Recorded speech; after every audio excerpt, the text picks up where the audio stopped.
Hi, I'm Mark Rothman, Progress Coach. I help my clients fulfill their goals and lead meaningful three-dimensional lives. Let's get into my video on impatience.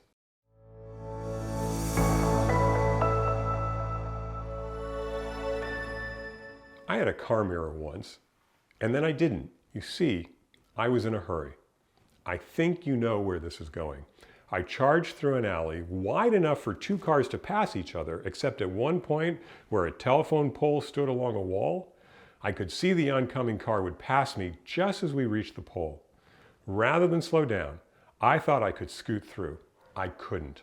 I had to veer right, and the mirror took the hit. I remember thinking, my impatience cost me my mirror. Impatience grows out of what we lack.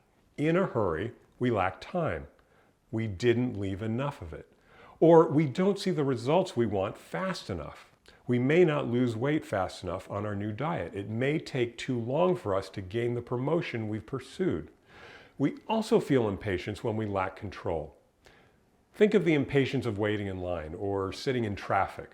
We focus on what we need to do, where we need to get to, and how we want to just get this done. And we obsess on the unanswerable question, why is this taking so long? Impatience over our personal progress also comes out of our lack of control. Even with our best efforts, our bodies can only shed so much weight per day, and it may realistically take some time for our careers to progress as we want them to. We have no control over these processes, and we feel frustrated. What if we could give ourselves what we lack? What if we always added 15 minutes to wherever we plan to go as a matter of policy? What if we added more time for our expectations around weight loss or career growth? What would that do for our lives? What would it feel like? Maybe we'd feel like we wasted time. Arriving for an appointment 15 minutes early could mean 15 minutes without productivity. Planning to lose 10 pounds over 25 weeks may seem like we don't see the changes we want to fast enough. But doesn't our impatience have its own cost? In my case, replacing my mirror cost about $250, parts and labor. If I'd left 15 minutes earlier, I'd have saved that $250. That's an hourly billing rate of $1,000. Maybe those 15 extra minutes were not so much a waste of time. And not giving ourselves a margin of time on our diet, for example, might create so much frustration that we aren't able to stick to it. What is the value of decreasing our stress, or of not suffering the embarrassment of arriving late, or of one day meeting a health goal? What is the value of changing one's reputation from being a few minutes late to always being early?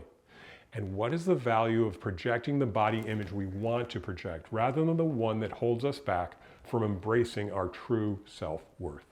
Our impatience masks a deeper truth. How many of us feel anxiety at the thought of always arriving 15 extra minutes early? Do you hear yourself asking, what, really? I could get somewhere with time to spare? Terrifying. Why the anxiety at the thought? We fear that if we slow down, we'll accomplish less. Most of us feel we have to do more, be more, move faster, complete things sooner, and get more done because anything less isn't good enough. And then we'll be found out. People will discover we aren't good enough. In our impatience, we try to do more to overcome our insecurity that anything less than the impossible isn't good enough. We have to face the real question challenging our impatience. Am I worth it? Am I worth slowing down? When we change behavior, when we add extra time, we make a bold statement that whatever we can accomplish in a reasonable amount of time is going to be enough, and that we are good enough. We deserve the self-acceptance of patience. And ironically, we may find we get more done more efficiently. After all, there may not be enough time to do it right, but isn't there always time to do it over? Lastly, impatience also rips us out of the present. It calls us to live in the future, to focus on what follows and on where we want to get to, rather than helping us enjoy where we are. Consider this lawyer joke. Two guys are in a hot air balloon and they get lost. They see a woman on the ground and they yell to her, "Hey, Do you know where we are? And the woman answers, yeah, you're about 100 feet above the ground in a hot air balloon. One of the guys in the balloon says to his friend, "That woman's got to be a lawyer. She told me the honest truth, and I know no more now than before I asked her." Swap out lawyer for Buddhist monk, and you'll see how this applies to being present, being in the moment. Our hot air balloon friends focused on some extrinsic goal that could only be achieved in the future, such as making their way back home. What of the peace of floating in midair? What of the experience of two friends together on an adventure? While they looked down, wondering where they were, did they miss a magnificent sunset?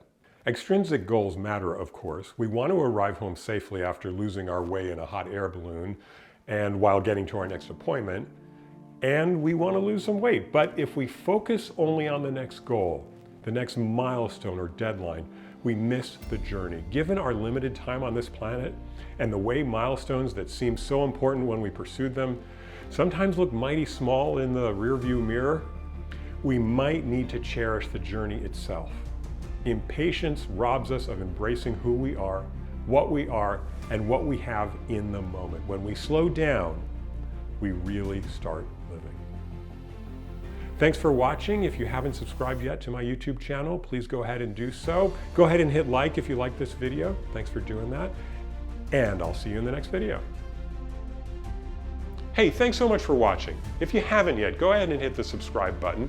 Hit the like if you liked the video. Definitely leave a comment. I really like replying and knowing what you think. And then you can find a link below to my website, markcoach.net. On Instagram, I'm Mark Progress Coach, and Facebook is Mark Rothman Progress Coach. And I'll see you in the next video.